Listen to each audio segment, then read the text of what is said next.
প্রিয় শিক্ষার্থীবৃন্দ, তোমাদের সকলকে শুভেচ্ছা জানাই। আজকে আমরা উচ্চ মাধ্যমিক রসায়ন প্রথম পত্রের তৃতীয় অধ্যায়ে সংকরীকরণ বিষয়টি নিয়ে আলোচনা করব।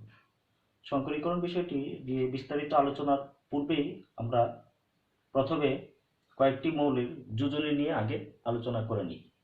সেক্ষেত্রে আমরা যদি বেরিলিয়াম,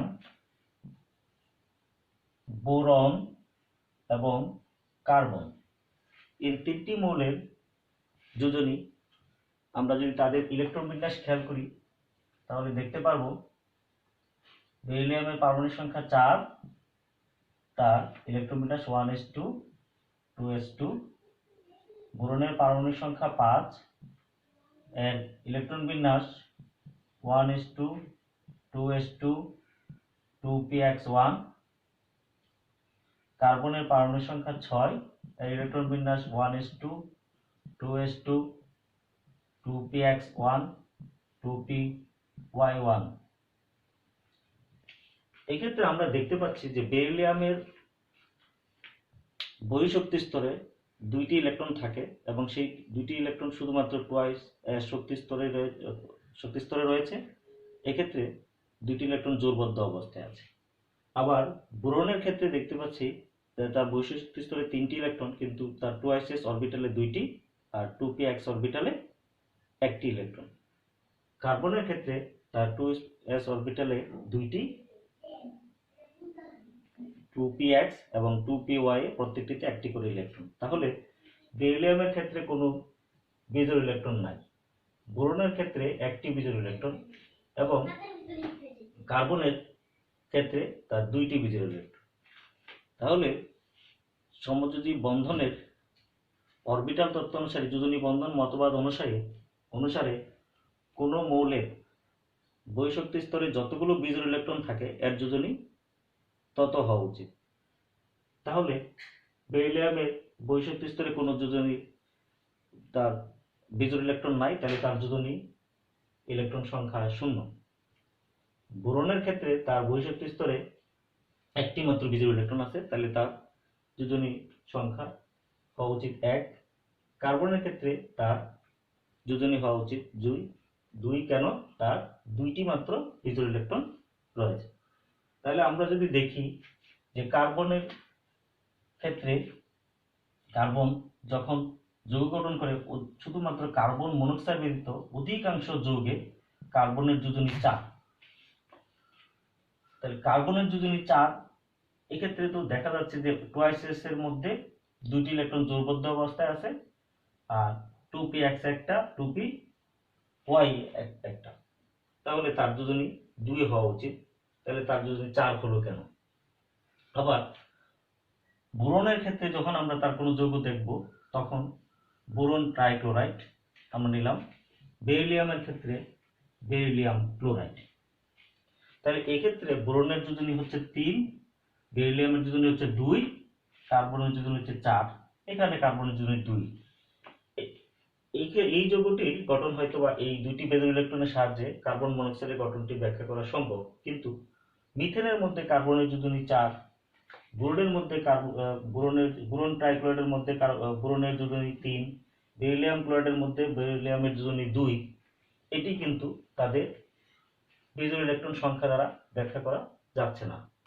সেক্ষেত্রে তখন বিজ্ঞানীরা বলেন যে যখন যৌগ গঠন করে বেরিলিয়াম, বোরন এবং মিথেন ক্ষেত্রে, তখন তাদের পরমাণুগুলো তার একই শক্তি স্তরের পি অরবিটালে, যেমন এটা 2px, পি অরবিটালে এই জোড়বদ্ধ টুয়াইস থেকে 1টি ইলেকট্রন উদ্দীপিত হয়ে সেখানে চলে যায়, তখন সেখানে তার যোজন বেজোড় ইলেকট্রন হয় 2টি।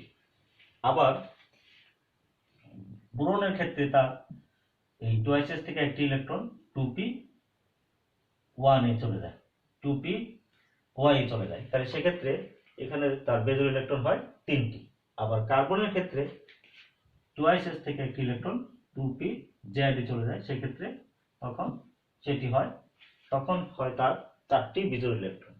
এক্ষেত্রে মিথেনের গঠন, এখানে মিথেন এখানে কার্বনের যোজনী 4, যদি এখানে বোরন ট্রাইক্লোরাইড বলি, তাহলে এখানে এখন 3টি যোজন ইলেকট্রন হয়, তাহলে বোরন 3টি ক্লোরিন পরমাণুর সাথে 3টি ক্লোরিনের প্রত্যেকটি বেরিলিয়াম ইলেকট্রনের সাথে বোরন ট্রাইক্লোরাইড গঠিত হতে পারে। আবার বেরিলিয়াম ক্লোরাইডের মধ্যে এখানে যেহেতু এখন 2টি বিজোড় ইলেকট্রন আছে, এটি কি কোন অবস্থায়? উদ্দীপিত অবস্থায়। এটিকে আমরা স্টার দ্বারা প্রকাশ করতে পারি। এই উদ্দীপিত অবস্থায় এখানে কার্বনের মধ্যে 4টি, বোরনের মধ্যে 3টি এবং বেরিলিয়ামের মধ্যে 2টি বিজোড় ইলেকট্রন এর সৃষ্টি হয়। তো সেক্ষেত্রে তাদের এই যোজনীগুলো ব্যাখ্যা করা সম্ভব।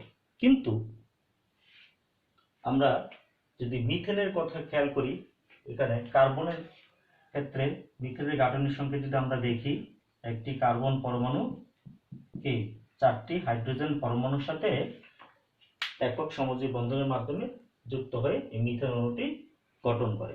সেক্ষেত্রে এই যে 4টি, এখানে আমরা এই মূলত কিন্তু মিথেনের এই গঠনটি এরকম সমতলীয় গঠন থাকে না, হয় না। সমতলীয় গঠন এখানে হয় না, এখানে তার গঠনটি হয় চতুস্তলকীয়।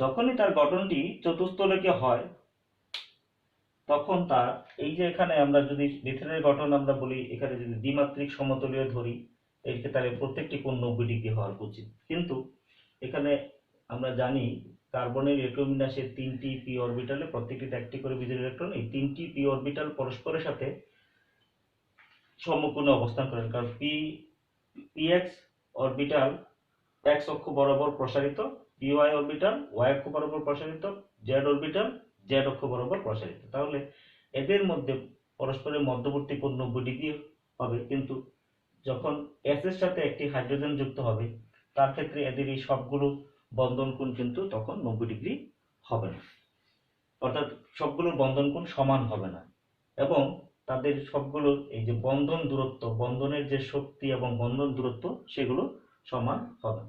কিন্তু পরীক্ষালব্ধ মত থেকে জানা যায় যে মিথেনের মধ্যে সবগুলো কার্বন হাইড্রোজেন বন্ধন দূরত্ব যেমন সমান, তাদের বন্ধন শক্তি সমান এবং তাদের বন্ধন কোণও পরস্পর সমান। এটি হলো 109 ডিগ্রি 28 মিনিট।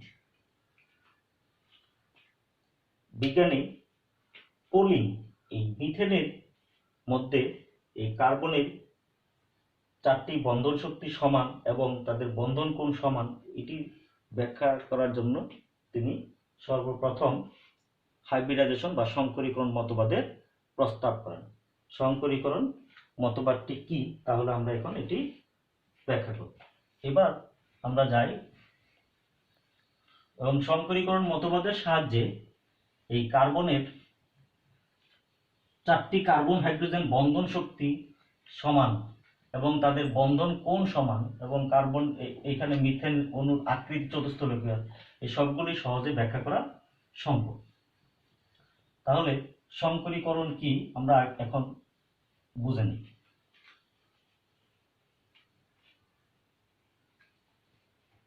সংকরীকরণটি বোঝার জন্য আমরা মিথেনের গঠনটি নিয়ে প্রথম আলোচনা করব। আমরা দেখতে পাই যে কার্বনের পারমাণবিক সংখ্যা 6, প্রথমে স্বাভাবিক অবস্থায়, তার ইলেকট্রন বিন্যাস 1s2 2s2 2px1 2py1 2pz0। যখন বন্ধন গঠন করবে তার পূর্ব মুহূর্তে উদ্দীপিত অবস্থায়, এটাকে বলে উদ্দীপিত অবস্থা।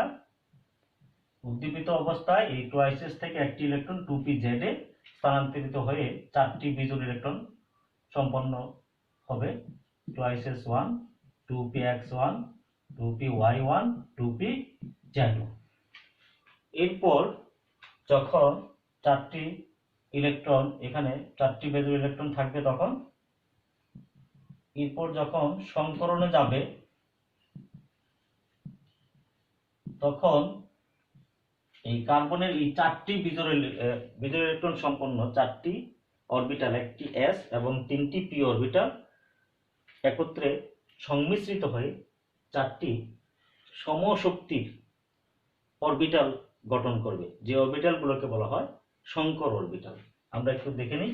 সেখানে 1s1 4টি একত্রে সংমিশ্রিত হয়ে নতুন 4টি অরবিটাল গঠন করবে, সেগুলোকে বলা হয় সংকর অরবিটাল। এবং তাদের নামকরণ কি, এখানে দেখবো আমরা একটি s 3টি p একত্রে সংমিশ্রিত হবে ফলে আমরা ওই শঙ্কর অরবিটালটি নামকরণ জানবো। এখানে এটা হবে sp3, তাহলে এরকম হবে 4টি sp3 অরবিটাল। এবং এই 4টি অরবিটাল, এখানে যে 4টি অরবিটাল তারা একত্রে সংমিশ্রিত হয়েছিল, সেই 4টি অরবিটালের নামকরণ অনুসারে আমরা শঙ্কর অরবিটালের নামকরণ করতে পারি, অথবা তাদেরকে আমরা লিখতে পারি ψ1, ψ2, ψ3, ψ4। তাহলে এবং শঙ্কর অরবিটালগুলো সাধারণত পারমাণবিক অরবিটালের মধ্যে যে ইলেকট্রন বিন্যাস থাকে, শঙ্কর অরবিটালের ক্ষেত্রে ঠিক একই ইলেকট্রন বিন্যাস থাকে।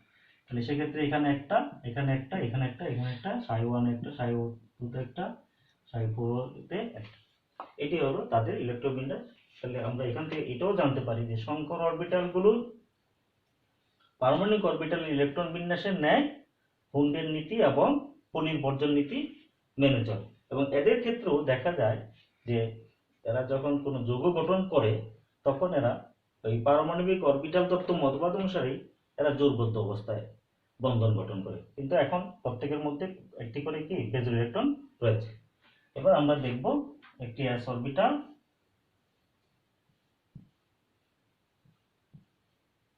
twice s, একটি 2px,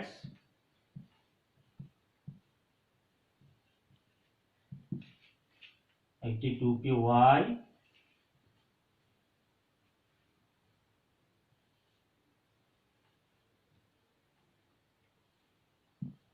একটি 2pz অরবিটাল সংমিশ্রিত হয়ে, আমরা সংমিশ্রণটা এখানে দেখাই, যেটাতে এটাতে থাকবে না। এটি হলো px, এটি py, এটি pz অরবিটাল। তাহলে এই 3টি অরবিটাল একত্রে সংমিশ্রিত অবস্থায় নতুন 4টি অরবিটাল গঠন করবে। এখানে একটা জিনিস বলা প্রয়োজন যে যে শঙ্কর অরবিটালগুলো তৈরি হবে তাদের সবগুলোর আকৃতি প্রায় একই রকম, এবং একটা শঙ্কর অরবিটাল আমরা দেখাই, যেমন এখানে sp3 যে কোনো শঙ্কর অরবিটাল হতে পারে, এখানে তাদের আকৃতি হবে একটি রুডাল পয়েন্টের এক পাশে ইলেকট্রন ঘনত্ব সবচেয়ে বেশি, অপর পাশে ইলেকট্রন ঘনত্ব সবচেয়ে কম, খুবই কম, আর এক পাশে ইলেকট্রন ঘনত্ব সবচেয়ে বেশি। এটি হলো যে কোনো একটি শঙ্কর অরবিটালের আকৃতি। এরকম এখানে 4টি শঙ্কর অরবিটাল তৈরি হবে, এবং যেহেতু এখানে p অরবিটাল গুলো দিকদর্শী ধর্ম ছিল এবং s অরবিটালের দিকদর্শী ধর্ম নাই, বাট 3টা যেহেতু একত্রিত হয়ে নতুন ভাবে এই শঙ্কর অরবিটাল তৈরি করেছে, 4টি sp3 শঙ্কর অরবিটাল, সেক্ষেত্রে শঙ্কর অরবিটাল গুলো দিকদর্শী ধর্ম সম্পন্ন হয়ে থাকে। এবং এই শঙ্কর অরবিটাল গুলো যেহেতু দিকদর্শী ধর্ম এবং তাদের সকলের শক্তি সমান, ফলে তারা পরস্পরকে বিকর্ষণ করে সমান দূরত্বে একটি ত্রিমাত্রিক অবস্থায় অবস্থান করে, এবং সেটা এই এক্ষেত্রে sp3 4টি অরবিটাল একটি চতুস্তলকে 4টি শীর্ষবিন্দুতে অবস্থান করে। যেরকম এটি এভাবে দেখানো যায়, এটি একটি sp3 অরবিটাল, এটি একটি sp3 অরবিটাল, এটি একটি sp3 অরবিটাল, এটি একটি sp3 অরবিটাল। এটিকে যদি আমরা এরকম একটি চতুস্তলকীয় গঠন দেখাই, যেরকম এটা একটা চতুস্তলকীয় গঠন,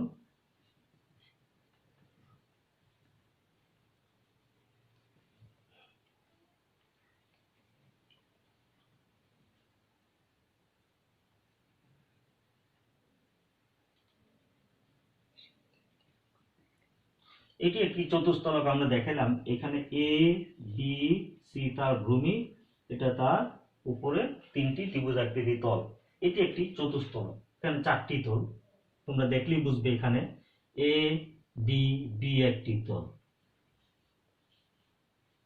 এ বি সি একটি তল, এ ডি সি একটি তল, এবং ডি বি সি একটি তল, ডি ডি বি সি একটি তল। এই 4টি তলের সমন্বয়ে এই চতুস্তলকটি গঠিত।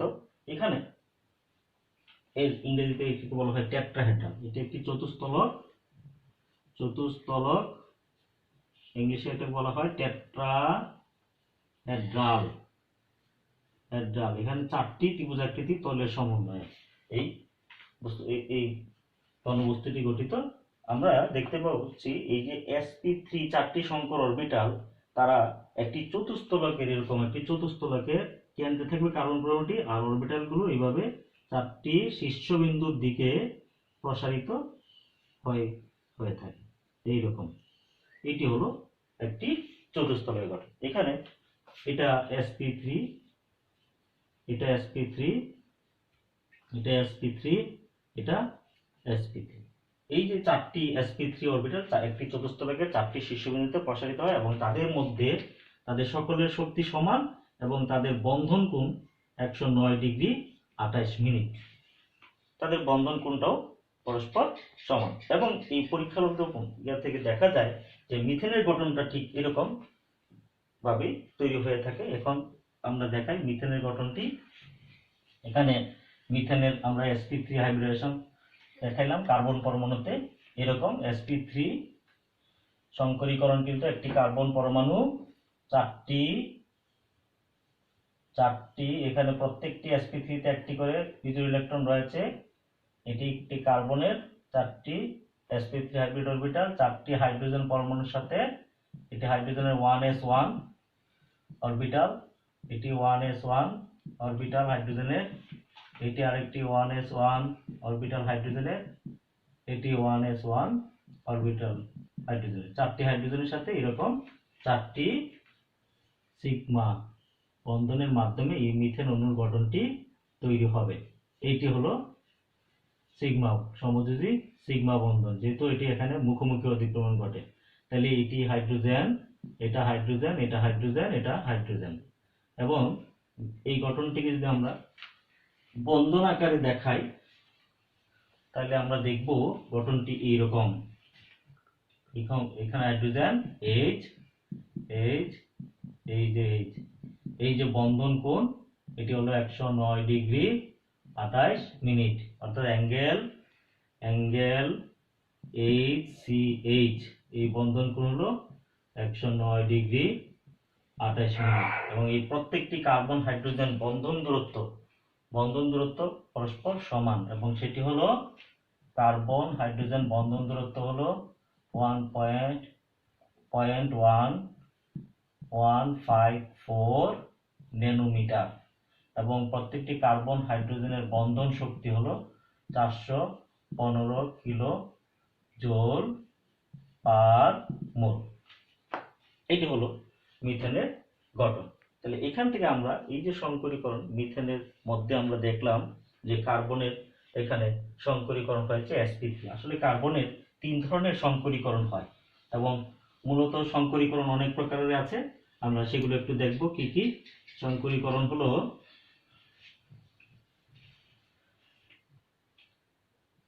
sp3 সংকরীকরণ হতে পারে, কার্বনের ক্ষেত্রে হয় sp3, sp2 এবং sp, এই তিনটি সংকরীকরণ হয়। অন্যান্য মৌলের ক্ষেত্রেও আরো কয়েক ধরনের সংকরীকরণ হতে পারে, যেমন sp3d, sp3d2, sp3d3 ইত্যাদি। এগুলো কার্বনের মধ্যে এই সবগুলো সংকরণ বিভিন্ন যৌগের মধ্যে কেন্দ্রীয় পরমাণুতে সংঘটিত হয়ে থাকে। এবার আমরা আসবো সংকরীকরণ মতবাদটির সারসংক্ষেপ কি। তাইলে আমরা সংকরীকরণ মতবাদের সারসংক্ষেপটি আমরা একটু খাতায় লিখে রাখবো এবং এটি সবসময় মনে রাখবো। এবার সংকরীকরণ মতবাদ নাম্বার 1 হলো শুধুমাত্র বন্ধন গঠনের সময় পরমাণুর অরবিটালের সংকরণ ঘটবে, কখনো একক বিচ্ছিন্ন পরমাণু অরবিটালের সংকরণ হবে না। আমরা যদি একটু লিখে দিই তাহলে এগুলো তোমরা লিখে রাখতে পারবে। শুধুমাত্র বন্ধন গঠনের সময়, শুধুমাত্র বন্ধন গঠনের সময় কোনো পরমাণুতে সংকরীকরণ ঘটবে, কখনো একক বিচ্ছিন্ন পরমাণুতে সংকরীকরণ হবে না।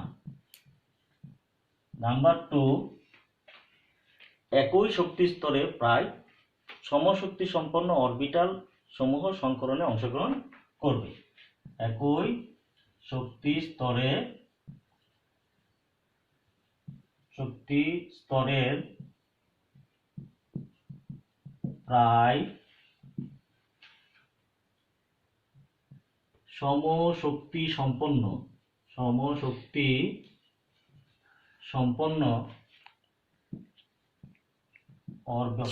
বিশুদ্ধ পারমাণবিক অরবিটাল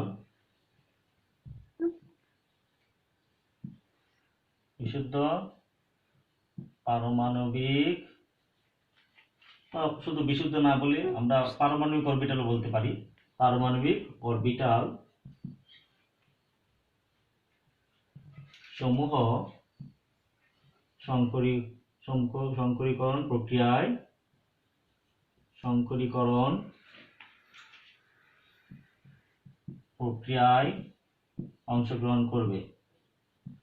অংশগ্রহণ করে।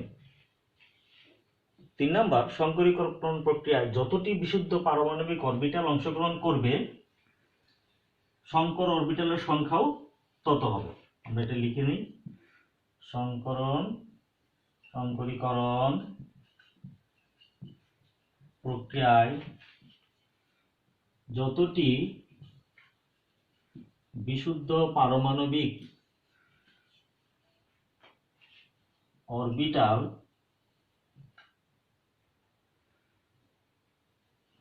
অংশগ্রহণ করবে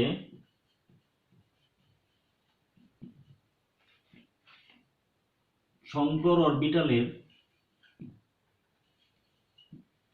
অরবিটাল বা আমরা এটাকে বলি হাইব্রিড অরবিটালের সংখ্যাও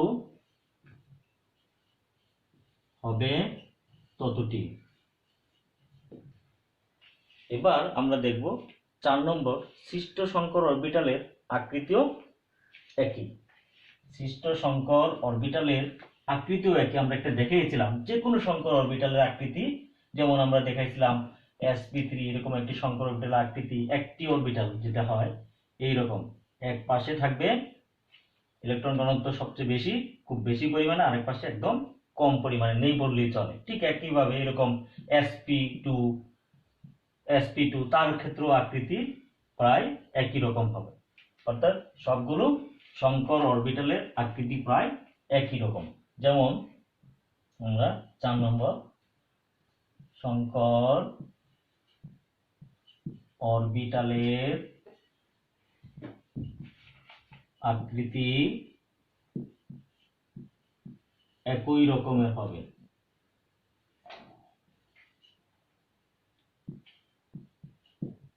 5 নম্বর, সংকর অরবিটালগুলোর যেহেতু শক্তি সমান এবং এগুলো যেহেতু দিকদর্শী ধর্ম সম্পন্ন, ফলে এরা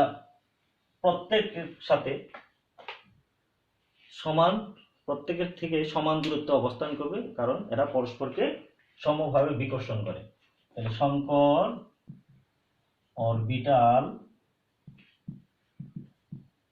অরবিটাল গুলো সমশক্তি সম্পন্ন এবং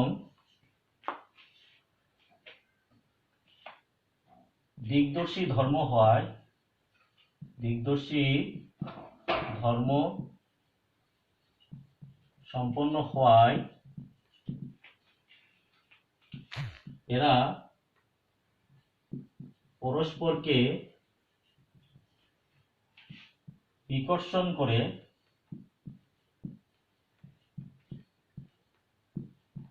পরস্পর থেকে সমান দূরত্বে অবস্থান করে। তাই এদের বন্ধন কোণ কোণ সমান হয়। 6 নাম্বার, এই শঙ্কর অরবিটাল গুলো যেহেতু এরা দিকদর্শী ধর্ম সম্পন্ন, এরা ত্রিমাত্রিক অবস্থায় অবস্থান করে। শঙ্কর অরবিটাল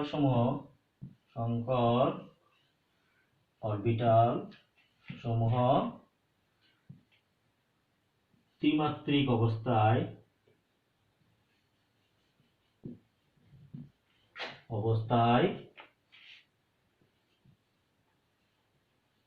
অবস্থান করে। তাই এখান থেকে অণুর আকৃতি সম্পর্কে ধারণা পাওয়া যায়।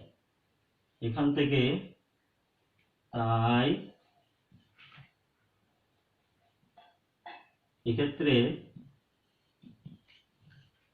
অণুর আকৃতি সম্পর্কে ধারণা পাওয়া যায়। এটি সবচেয়ে বেশি গুরুত্বপূর্ণ একটি বৈশিষ্ট্য যে শঙ্কর অরবিটাল সমূহ ত্রিমাত্রিক অবস্থায় অবস্থান করে এবং তাই এক্ষেত্রে অণুর আকৃতি আসলে সংকরণের মাধ্যমে আমরা এই মিথেন অণুর আকৃতি সম্পর্কে সুস্পষ্ট ধারণাটি পেয়ে থাকি। এইবার আমরা সপ্তম বৈশিষ্ট্যটি লিখব এবং সেটি আমরা ভালো করে বুঝে নেব। এখানে আমরা দেখছি যে এই যে শঙ্কর অরবিটাল তৈরি হচ্ছে, শঙ্কর অরবিটাল পারমাণবিক অরবিটালের চেয়ে অধিকতর শক্তি সম্পন্ন হয়ে থাকে এবং তাদের এখানে আমরা লিখব শঙ্কর অরবিটাল সমূহের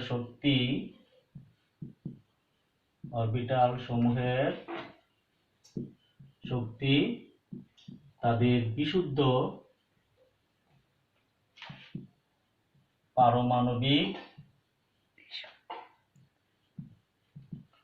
অরবিটাল সমূহ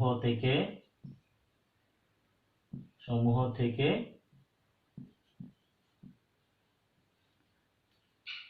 অধিকতর বেশি হওয়ায় এক্ষেত্রে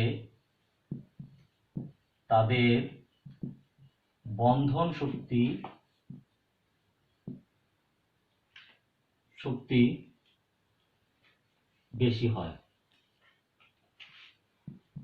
অর্থাৎ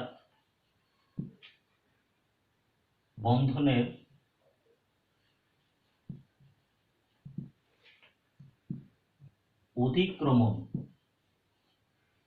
অধিক্রমণ এক্ষেত্রে বেশি হয়ে থাকে।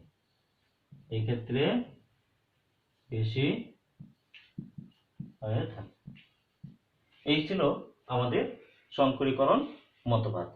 আমরা শুধুমাত্র কার্বনের একটি শঙ্করীকরণ আজকে ব্যাখ্যা করলাম, sp3 শঙ্করীকরণ। আমরা অন্যান্য ক্লাসগুলোতে ধারাবাহিকভাবে কার্বনের আরো যেহেতু 3 প্রকার কার্বনের শঙ্করীকরণ ঘটে থাকে আমরা একটু আগেই লিখেছি, sp3, sp2 এবং sp। এই 3টি শঙ্করণকে আজকে আমরা একটি ব্যাখ্যা করলাম, অন্য 2টি আমরা অন্য ক্লাসগুলোতে ধারাবাহিকভাবে ব্যাখ্যা করব।